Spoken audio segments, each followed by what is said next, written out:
অনাগত দিনত আপোনাৰ ফালে কি অহাৰ সম্ভাৱনা আছে, নিয়াৰ ফিউচাৰত আপোনাৰ জীৱনলৈ কি অহাৰ সম্ভাৱনা আছে তাকে জানিবলৈ চেষ্টা কৰিম। প্ৰথম কথা হ'ল এইটো কাৰো নাম লৈ কাৰো ডেট অফ বাৰ্থ লৈ কৰা ৰিডিং নহয়। কাৰোবাৰ সৈতে নিমিলিবও পাৰে, স্বাভাৱিক কথা। মিলাখিনি ক্লেইম কৰি নিমিলাখিনি ইগন'ৰ কৰিব। প্ৰতিটো চেণ্টেন্সে আপোনাৰ লগতো মিলিব তেনেকুৱাও নহয়। নিয়াৰ ফিউচাৰত আপোনাৰ জীৱনত আপুনি কি আশা কৰিব পাৰে তাকে জানিবলৈ চেষ্টা কৰিছোঁ কাৰ্ডৰ মাধ্যমেৰে। অ'কে, প্ৰথম কথাটো হ'ল বৰ্তমান যদি আপুনি জব, কেৰিয়াৰ, বিজনেছ নাইবা লাভ এণ্ড ৰিলেশ্যনশ্বিপত যদি ষ্টাক ফিল কৰি আছে, তাত এটা ছাডেন চেঞ্জ আহিব। সেয়া লাগিলে জবৰ ক্ষেত্ৰতেই হওক, ব্যৱসায়িক ক্ষেত্ৰতেই হওক বা কেৰিয়াৰ, মুঠতে love and relationship, job, money, business, career এই আটাইখিনিয়ে কভাৰ কৰিছে এনাৰ্জিয়ে। তাত এটা ছাডেন চেঞ্জ আহিব।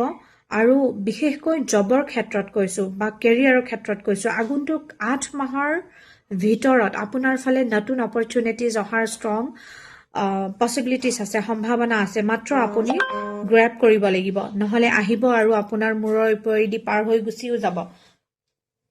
আপুনি ফিজিকেলি মেণ্টেলি প্ৰিপেয়াৰ দেখিব লাগিব গ্ৰেব কৰিবৰ কাৰণে। নতুন এটা অপৰচুনিটিজ অহাৰ মই ষ্ট্ৰং সম্ভাৱনা, চান্সেছ মই দেখি পাইছোঁ। আৰু যিসকল ব্যক্তি লাভ এণ্ড ৰিলেশ্যনশ্বিপত এটা ষ্টাক ফিল কৰি আছে, তেওঁলোকৰ জীৱনলৈও নতুন কোনো ব্যক্তি, এয়া কোনো পাষ্ট পাৰ্চন নহয়, আপুনি যাৰ অপেক্ষাত আছে তেওঁ নহয়, নতুন কোনো ব্যক্তি অহাৰ সম্ভাৱনা আছে। আৰু যিয়ে আপোনাক এই ষ্টাক চিটুৱেশ্যনৰ পৰা, এই নিগেটিভ চিটুৱেশ্যনৰ পৰা বাহিৰলৈ উলিয়াই লৈ অহাৰ এটা পজিটিভ ৱেইট, এটা ৰাস্তাত পজিটিভলি আগবঢ়াই লৈ যোৱাৰ এটা মই ষ্ট্ৰং সম্ভাৱনা দেখিছোঁ। অ'কে, আৰু ইয়াত আপোনাৰ কাৰণে এটা ষ্ট্ৰং গাইডেঞ্চো আছে ইউনিভাৰ্চৰ পৰা, আছে নহয়, মই ল'বলৈ চেষ্টা কৰিম। অ'কে, আহি গৈছে কাৰ্ডখন, মই আৰু চাফল নকৰোঁ।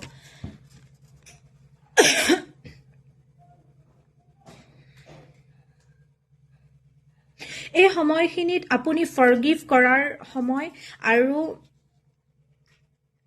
যদি আপুনি কাৰোবাক ক্ষমা বিচাৰিব লাগে, আপুনিও বিচৰাটো উচিত। আৰু যদি আপুনি কাৰোবাক ক্ষমা কৰিব লাগে, সেয়াও উচিত।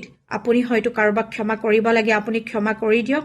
আৰু যদি আপুনি কিবা ভুল কৰিছে, যদি আপুনি কাৰোবাৰ পৰা যদি ক্ষমা বিচাৰিব লাগে, এই সময়খিনি আপোনাৰ সেই ক্ষমা বিচৰাৰো সময়। অ'কে, আৰু কিছু সময় ধৈৰ্যৰে অপেক্ষা কৰক। আপোনাৰ জীৱনলৈ সময় চেঞ্জ হ'ব, সময় সলনি হ'বলৈ গৈ আছে।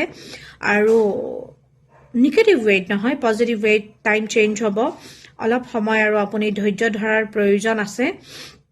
অভাৰ থিংকিং নকৰিব। ইউনিভাৰ্ছে আপোনাক এইটো ষ্ট্ৰংলি ক'ব বিচাৰিছে যে অভাৰ থিংকিং নকৰিব। এই অভাৰ থিংকিঙে আপোনাৰ ব্লকেজেছৰ সৃষ্টি কৰি আছে। যদিহে আপুনি ওলাই অহা যিটো এনাৰ্জি, পজিটিভ এনাৰ্জি, যদিহে আপুনি আগন্তুক যদি 8 মাহ 10 মাহ 8ৰ পৰা 10 মাহৰ ভিতৰত যদি আপুনি এই ব্লেছিংছখিনি ৰিচিভ কৰিবলৈ গৈ আছে, কিন্তু আপুনি যদি অনবৰতে যদি নিগেটিভ আৰু অভাৰ থিংকিং কৰি থাকে, সেয়া পিছুৱাই যোৱাৰো সম্ভাৱনা থাকিব। আশা কৰিছোঁ মই কি বুজাবলৈ চেষ্টা কৰিছোঁ বা মই কি ক'বলৈ চেষ্টা কৰিছোঁ আপুনি বুজি পাইছে।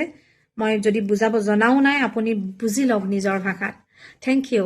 ক্লেইম কৰিব যদিহে এনাৰ্জি আপোনাৰ সৈতে ৰেজনেট কৰা যেন অনুভৱ কৰিছে। আৰু যদি কাৰোবাক ক্ষমা কৰিব লগা আছে, ক্ষমা কৰি দিয়ক। আৰু যদি কাৰোবাৰ ওচৰত ক্ষমা বিচাৰিব লগা আছে, সময় থাকোঁতে ক্ষমা বিচাৰক। এয়া ইউনিভাৰ্ছে এটা ষ্ট্ৰং মেছেজ দিছে আপোনালৈ। Thank you.